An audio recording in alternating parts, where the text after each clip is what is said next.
So I just got this text message says, before you get going with your day, call this number. I have no idea. There's also a winky face after that. Hi, welcome to Pep Talk, a public art project by Westside School. If you're feeling mad, frustrated, or nervous, press 1. If you need words of encouragement and life advice, press 2. If you need a pep talk from kindergartners, press 3. If you need to hear kids laughing with delight, press 4. Let's hear a pep talk. This episode brought to you by Restaurant Systems Pro. With excitement, allow me to introduce to you today's guest, co-founder of KSB Restaurant Group, Seven Chan. Man, are you feeling unstoppable today? Always, yeah. I love being on the show. Dude, second time on the show. Welcome back. So, like, you had some aggressive goals, dude. Yeah. And I was like, let's see how this goes. And I was a little skeptical. I was like, I wonder if he executes it. This will be interesting. Yeah, I mean, I think it's one of those you don't know better, and like one of the things that I always say is like I'm too like stubborn or too dumb to quit things, so I just make it happen. So Dude, ignorance can be bliss. Yeah, exactly. When you don't know better, sometimes you do it. You know. If you didn't know, would you do it? I don't know. Maybe yes, maybe not. But I would probably do some things differently. You know. So like this is where listening to the podcast is great. You get the experience of people that have done it before. And yeah. Like, we're at somewhere between 20 to 30 restaurants across 4 or 5 different concepts right now. So it's safe to say you exceeded your goal. Yeah, be careful what you wish for, but yeah, absolutely. Yeah. You know, I think, it's a double-edged sword, and, you know, we opened a lot of these during COVID, so, you know, like, it's been like a controlled chaos to chaos, but nothing that, I guess we can't handle or we've been figuring out as we go. So I don't know if this is necessarily inspirational, but this is like a thing that I live my life by based on who I am, and, you know, for me, I think, one of the quotes that I always use is, I am not a king, I am a conqueror, and so, like, put me out there. I'm here to fight the battles, win the things, like expand new territory.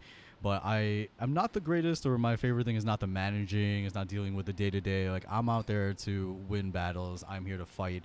I'm here to like achieve things for us. I think you can't just be complacent, you know what I mean? And I think I think the saying that I gave last time I was on the show still reigns true, which is just take a step forward every day.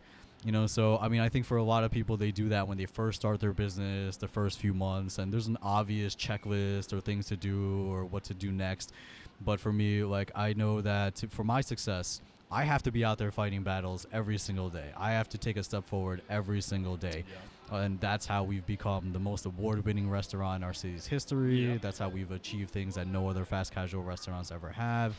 And, you know, it sounds maybe intimidating, but if you just take a step forward every day and you put yourself in that mentality, you know, that's what you have to do, because it's really easy to be caught up in the king work or the management work. But if you're doing it, then you take a step forward on a regular basis, you're going to be ahead of everyone. You know, we used to work in the restaurant, me and Ken, you know, the whole day, you know, open and close. And it took me, like, going home and working until 2 or 3 in the morning and, like, you know, that's what it takes sometimes. Whether you choose to or not, like, I'm not the smartest or most hardworking person, but I compensate with knowing that I have to move forward and I have to take the steps forward at whatever cost. Got it, man. Beautiful. Great way to get this thing started. So when I already kind of set the listeners up. When we last left off, you were at 2 locations with 12 scheduled to open in the next year or so, or by 2020 you wanted to do that? Yeah, I can't remember. Around there. Yeah. We kind of let the listeners know where you are today, but let's kind of pick up where we left off. Yeah. What was going on back when you had, I think, just your first Poke Burri location? I think you also had the lifted ramen or the lifted noodle ramen. I think that's all we really had, and then we were working on the next ones. So what were the next ones? What happened since then? Yeah, I mean, I guess, we took off in franchising, and then, you know, we've been on the development side of franchising too, and that's been really exciting. And I think for a lot of people, everyone imagines that's like McDonald's, Chipotle, these like giant companies, but you know, the majority of the franchises in this country are small businesses like us, and like to cross that barrier of knowing what that really means changed everything for us, you know. So, you know, we used to think you need to have all this money to get to your next store, all these like things, but you know, there's a concept in place that, like, franchising to me, like, I hate that word, like, you know, I never want to be copy and paste. We're always a hole in the wall, but it's just the legal structure is a way to get things done. And for us, once we figured that out, we went from like the 2 locations to the majority of the locations now are now franchises, and it's just the easier way to grow if that's your goal and the path that you want to go on. Why is it an easier way to grow? Yeah, so I mean, some ways are you get to have help, and people that have skin in the game. You don't have to raise all the money, and there are a lot of programs that can help you get the money or help you find the people. And it's kind of like you're fitting into a path or a pattern that already exists instead of creating it your own, but you get to do it your own way, and that's the part I think most people don't understand. So when you say you get to do it your own way, you're talking about as a franchise or not a franchise? As a franchisor. Yeah. So, I think everyone thinks like, you have to be a Chipotle, you have to be a McDonald's, everything needs to be the same, everything is copy and the paste, but like, it's just a path that you can follow and you customize it to whatever works for you. So let's say for us, our stores don't all look the same. They all look weird and different based on where they are and the location. Or let's say, we have different menu items in a lot of different places based on that location. We'll always have something that's for that city specifically, so it's kind of like, it gives you a structure that other people can understand and jump on board to your like bandwagon, Yep. but you still can kind of do what you want. On this idea of like the relationship between franchisee and franchisor, what does the franchisee own and what do you own? Yeah, so I mean, in a way, they are responsible for their own success and how well they do, but I want to say they that's the hard boundary or line to cross. So in theory, like, I want to see them as they're an operator of this business. So like, I want them to do everything the same way that I'll do it in one of my stores. But for them, they feel like, I'm going to listen when it makes sense and I'm not going to listen when it doesn't make sense.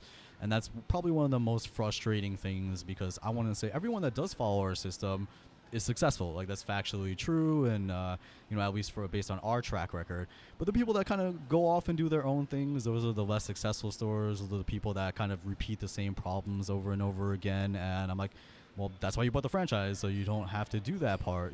So it's a question of what they feel like in their mind they should follow or not, when they should follow everything. Today we are at Ponce City Market, also on the Beltline in Atlanta, and we're at Umbrella Bar, which is our newest, coolest concept, I want to say, in a way. Yeah. So I think everyone's going to kind of get to see like the vibe here in the video.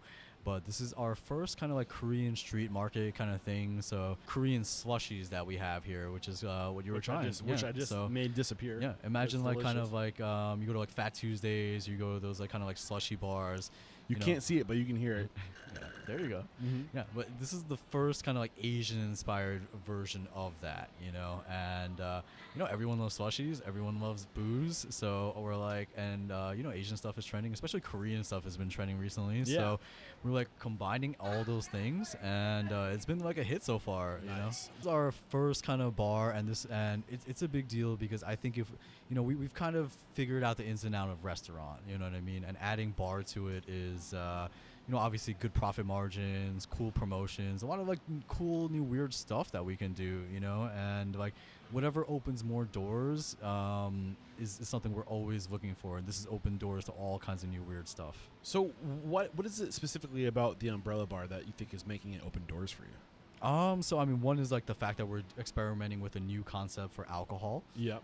Two is like this is our first restaurant and bar, and this is our first also kind of divided space. So we're building kitchen and we're building bar and we're building things a little bit differently than we're used to. So if you guys can kind of look around, it's like the kitchen and the bar are kind of split when we're one place, and it's a little bit confusing, but that's kind of like it's like a street market where you're kind of going down the street and there's things just everywhere and it's overwhelming. So and this is also, I want to say, our coolest looking place, which is cool with the umbrellas, dude. I dig it a lot. So I mean, we're trying to go a little bit more into like the design, the coolness, and I think because we've earned a certain level of success, we can like spend money on those things that we never used to, So like, I don't know if for the listeners that haven't heard the first episode, we opened on like a kitchen counter with like a sushi fridge and a house refrigerator. Well, those one of the things